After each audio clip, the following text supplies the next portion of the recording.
आई आठवत नाहीये याचा अर्थ ते महत्वाचं नाही. चल तू आता फार ताण नको दिवस डोक्याला, आराम कर. मंजिरी बद्दलच बोलायचंय मला. हो बोला ना आई. आई मंजिरीची तब्येत अगदी व्यवस्थित आहे. तू हॉस्पिटलमध्ये असताना तिलाही थोडासा त्रास झाला होता, पण डॉक्टर पेंडसे म्हणाल्या काळजीचं काहीच कारण नाही, स्ट्रेसमुळे झालंय.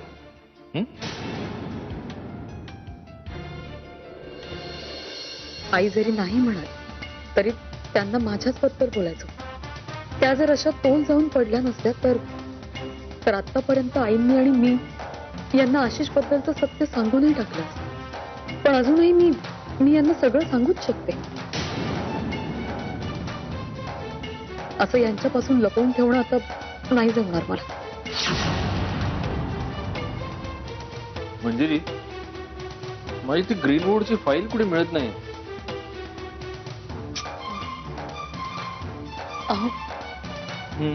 हा बरं ऐक, मला एका महत्वाच्या कामासाठी जर ऑफिसला जावं लागणार आहे. मी जाऊन येतो. मंजिरी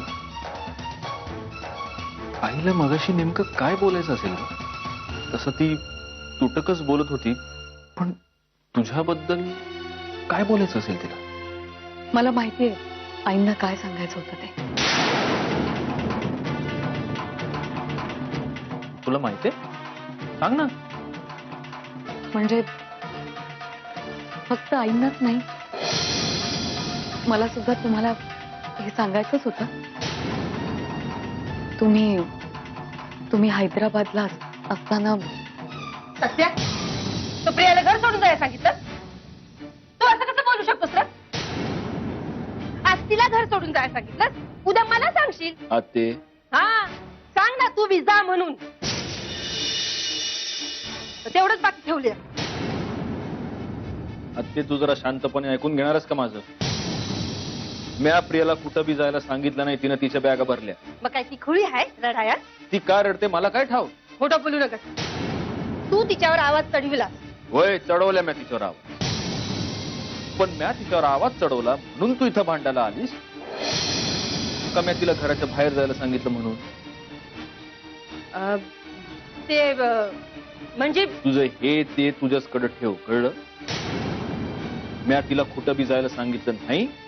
तिनं जे तमाशे केले ते फक्त बंद करायचं. आत्या हो ए बाय, तू मध्ये बोलू नका. करून सवरून नामानिराळी होणारी तूच आहेस, बोरातला किडा. ए आते, मंजिरीला बोलण्याचं काम नाही. आणि एवढा पुळका आलाय ना हो प्रियाचा, मग हे तिला कडेवर फिर अख्ख्या कोल्हापुरात जाऊन सांगायचं तिला, जर या घरात टिकून राहायचं असल तर पुण्यांदा असं बॅगा बिगा भरून माझ्यासमोर नाचवायचे तमाशे करायचे नाहीत. फेकून देईन घराच्या बाहेर.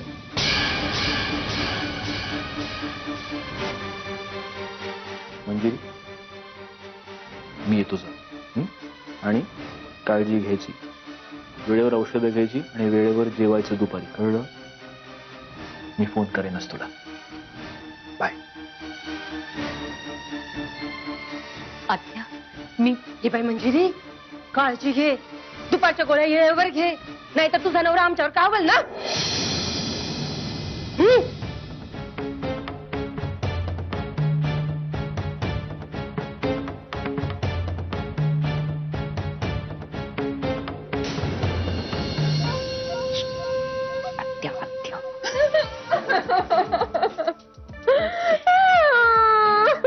प्रिया, प्रिया,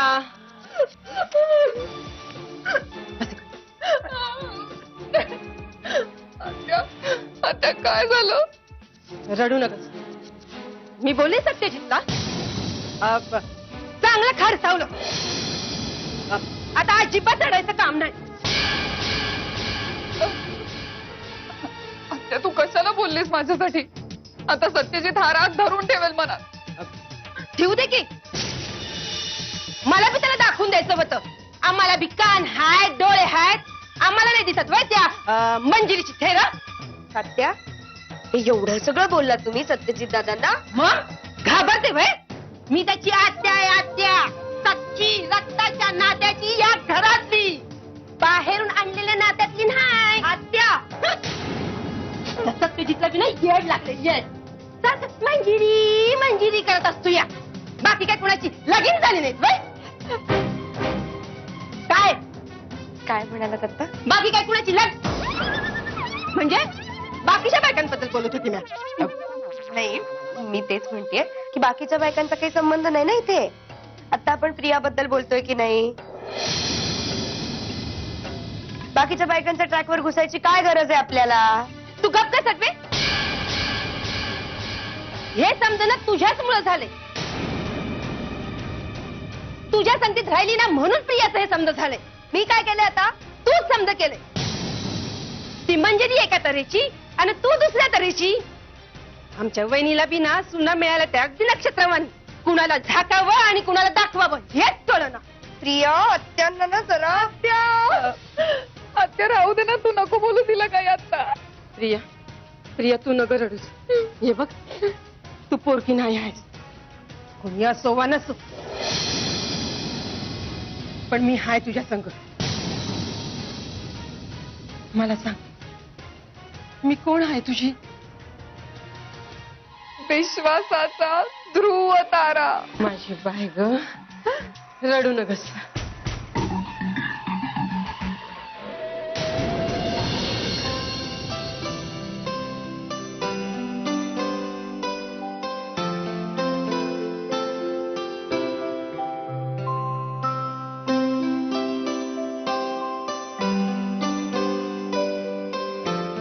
आई,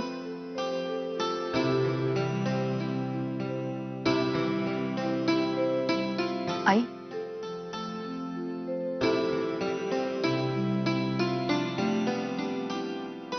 सावकाश. काय ग? आई, जेवणाची वेळ झालीये. तुम्हाला ताट आणून देऊ की तुम्ही येताय बाहेर? आत्ता? अगं आत्ताच तर नाश्ता करून आले ना मी हॉस्पिटलमधून. लगेच जेवायला बसायचं आपण? हो, म्हणजे तुम्ही झोपला होतात ना बहुधा, म्हणून तुम्हाला अंदाज नसेल आला वेळेचा. जेवायची वेळ झालीये, मग काय करू? असं असेल असेल. मग येताय ना?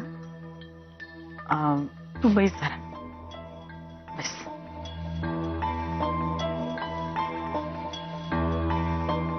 खरं सांगू, देवाची कृपाच झाली नाही आपल्यावर. मी अगदी बचावले बघ यातून. पण तरी सुद्धा पडल्यानंतर मला शेवटची गोष्ट आठवतीये, ती म्हणजे एका क्षणी मला भीती वाटली होती. असं वाटलं की आपण आपल्या नातवंडाचं तोंड बघू शकणार आहे का नाही. आई, हे काय बोलताय तुम्ही? हे बघा, पुन्हा असा विचार अजिबात नाही करायचा. तुम्हाला काहीच होणार नाही. आम्ही आहोत ना सगळे.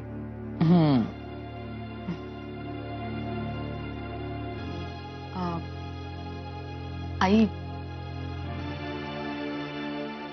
मगाशी तुम्ही यांच्याशी माझ्या आणि आशिष बद्दलच बोलणार होतात ना?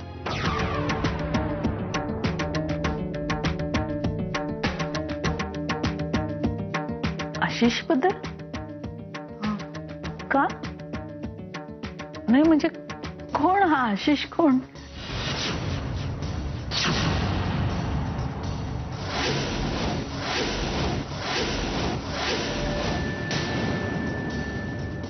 आशिष म्हणजे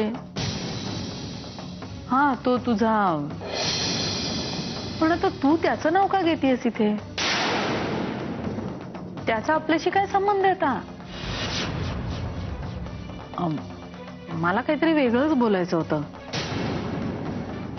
त्याचं काही. तरी पण तू त्याचं नाव का घेतलंस? त्याचा काय संबंध? आई, अहो तुम्ही असं काय करताय? मागे मागे नाही का मी तुम्हाला सांगितलं? तू जा, मला भूक नाहीये, जा.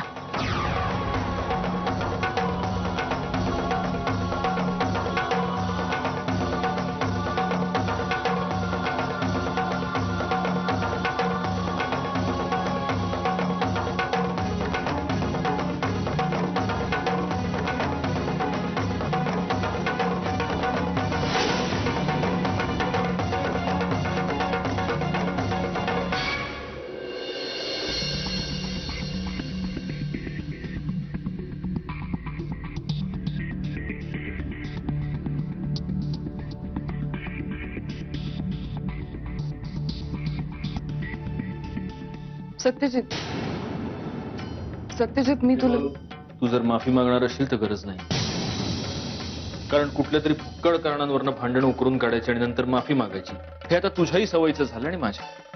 सो खरंच गरज नाही. आपल्यात कुठल्याही प्रकारचं नातं राहिलं नव्हतंच. आज तू माझ्याकडनं सॉरी म्हणण्याचाही हक्क काढून घेतलास. मंजिरी, मंजिरी झोपली. तुला चहा हवा असेल तर सांग, मी मीराताईंना सांगते. नाही गरज नाही. माझ्या घरात मला चहा हवा असेल तर मला सांगता येतो.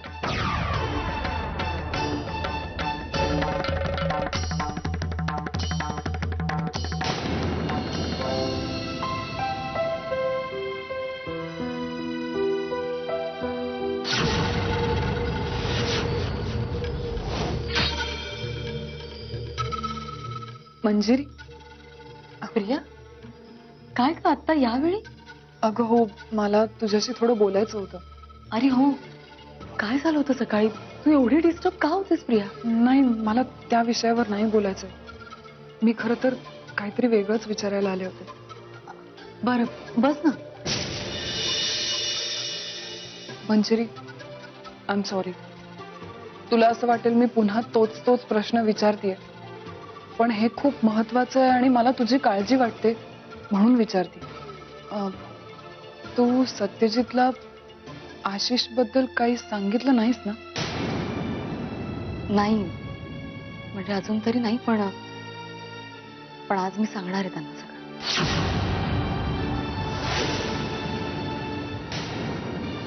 आई हे घ्या. बास ग. आई काहीच खाल्लं नाही तुम्ही, हे तरी खा प्लीज. आता शाले, मी बरी आहे.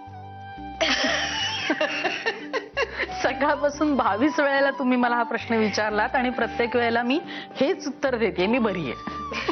अगं तुझी काळजी वाटते म्हणून विचारती. बरी आहेस ना व? ठीक आहे, मग मी जाते. सासूबाई, काय ग? मला जरा तुमच्याशी बोलायचं होतं. बोलू? मग बोल की. परवानगी कसली घेतेस? नाही असं अगं नाही. बस बस बस, म्या बसते इथं.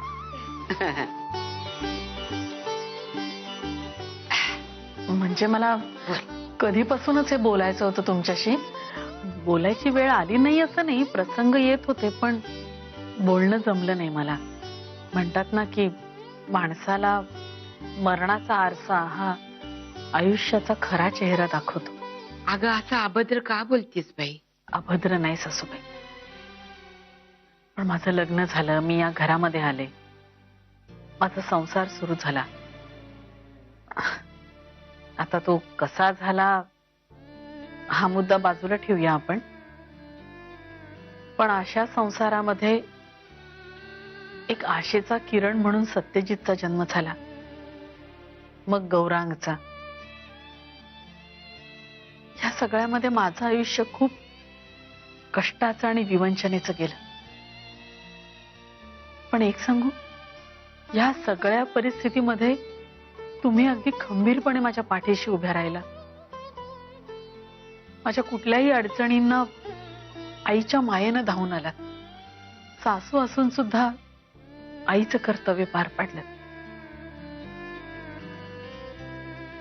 मग आयच आहे मी तुझी. हो, आईचा हात. आणि तुम्ही माझी, तुम्ही माझी आई आहात, सासूबाई असलात तरी. हो ग बाई. आई खरं सांगू, मी आता गोव्याला गेले होते ना, तर गोव्यातल्या सगळ्या देवळांमध्ये, सगळ्या म्हणजे सगळ्या देवळांमध्ये नवस बोलून आले मी.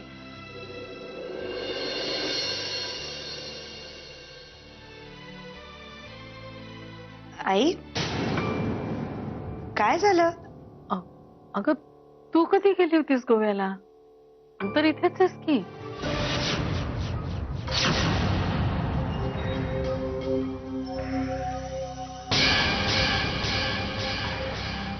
आई अहो असं काय करताय? मी आता गेले नव्हते का गोव्याला माहेरी, आणि तुम्ही पडलात आणि गौरांगनी फोन केला मला, म्हणून धावत पळत आले मी इकडे. मी नव्हते 4 दिवस घरात. नाही ग, नाही, तू इथेच आहेस. म्हणजे मला तरी आठवत नाहीये तू गोव्याला गेल्याच. नाही. अगं शाले, ग असं काय करतेस? अगं ही आत्ता गोव्याला जाऊन नाही का आले? मला कळतच नाही तुझं. म्हणजे तुझ्या लग्नाच्या टायमाचं तुला आठवतं आणि ही आत्ता जाऊन आली ती आठवत नाही? नाही नाही आठवत आहे मला. मी प्रयत्न करते आठवायचा, पण नाही नाही नाही आठवत आहे. असू दे, जाऊ दे. तू विचार करून करून डोक्याला ताण देऊ नकोस. होईल सगळं व्यवस्थित. हा, आठवण करा. हो आई, नका काळजी करू, होईल सगळं व्यवस्थित.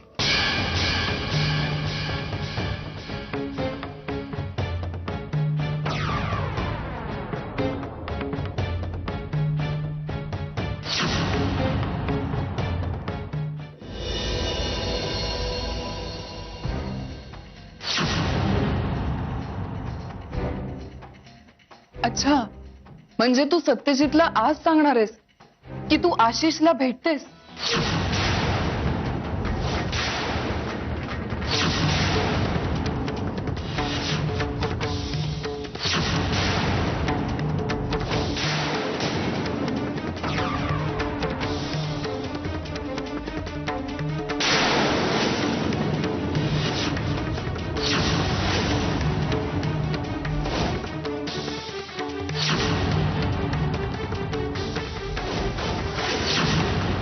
मंजिरी, मी आलेच.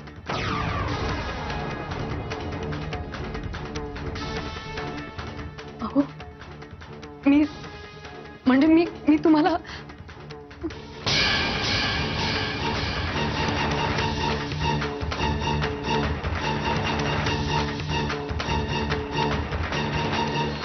अहो, मी ते तुम्हाला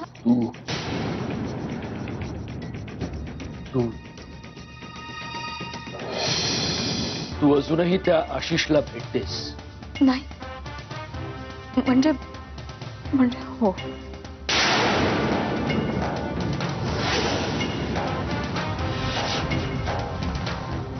त्याचं झालं असं की मागे मी आणि नेत्रा आम्ही देवळात गेलो होतो. तिथे मला आशिष दिसला आणि त्याची जी काही अवस्था होती ती बघून मला खरंच खूप वाईट वाटलं. माझ्या शिक्षा देण्यामुळे त्याची अशी अवस्था झालीये. तो त्याची ओळख सुद्धा विसरलाय.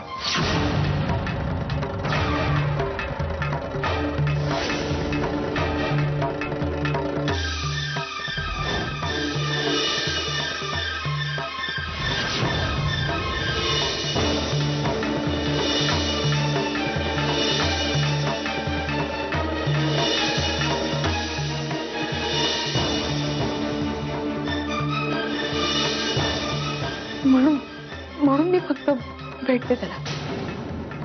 मी खरं सांगते, हे सगळं असंच झालंय. परमेश्वराची शपथ, बाकी काही नाही.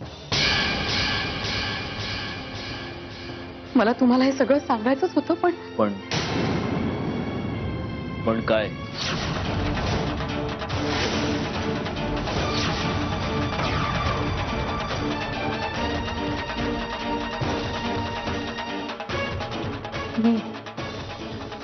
मी हे सगळं तुम्हाला सांगणारच होते. कधी? अहो, कधी? मुहूर्त शोधत होतीस सांगायला? कधी सांगणार होतीस? तसं नाही, मी तुम्हाला फोनवर सांगणार नव्हते. का? मला आई सुद्धा म्हणाला की काय? तू आईला हे सगळं सांगितलंयस? हो, मला ही गोष्ट कोणापासून लपवायची नव्हती.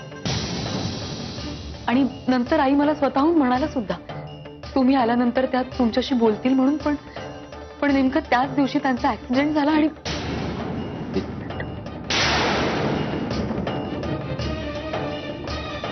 मी हैदराबादला होतो म्हणून तुम्हाला हे सगळं सांगितलं नाही. पण ज्या दिवशी तो आशिष तुला देवळात भेटला त्या दिवशी तर मी इथेच होतो. तुझ्या समोर होतो, मग त्या दिवशी तुम्हाला का नाही सांगितलंस? हे बघा, प्लीज तुम्ही माझ्याबद्दल गैरसमज करून घेऊ नका. मला समजून घ्या. मी आशिषसाठी जे काय केलं ते फक्त माणुसकी म्हणून केलंय. मंजिरी, समज, गैरसमज, चूक, माफी, हे सगळे शब्द आता आपल्यामध्ये वापरून वापरून गुळगुळीत झालेले. तू किती वेळा चुकणार, किती वेळा माफी मागणार, आणि मी तुला किती वेळा माफ करणार.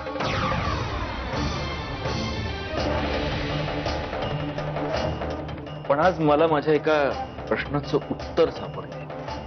तुला जर उद्या कोणी असं विचारलं ना की या जगातला सगळ्यात मूर्ख पुरुष कोण आहे, तर तू उत्तर दे, या जगातला सगळ्यात मूर्ख पुरुष आहे माझा नवरा सत्यजित मुधोळकर.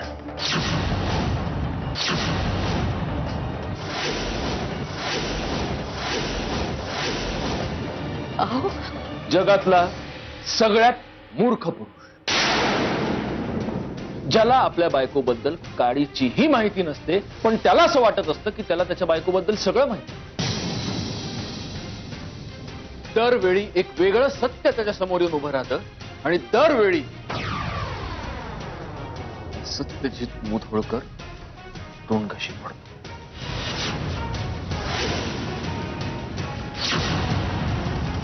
जगातला सगळ्यात मूर्ख पुरुष. अहो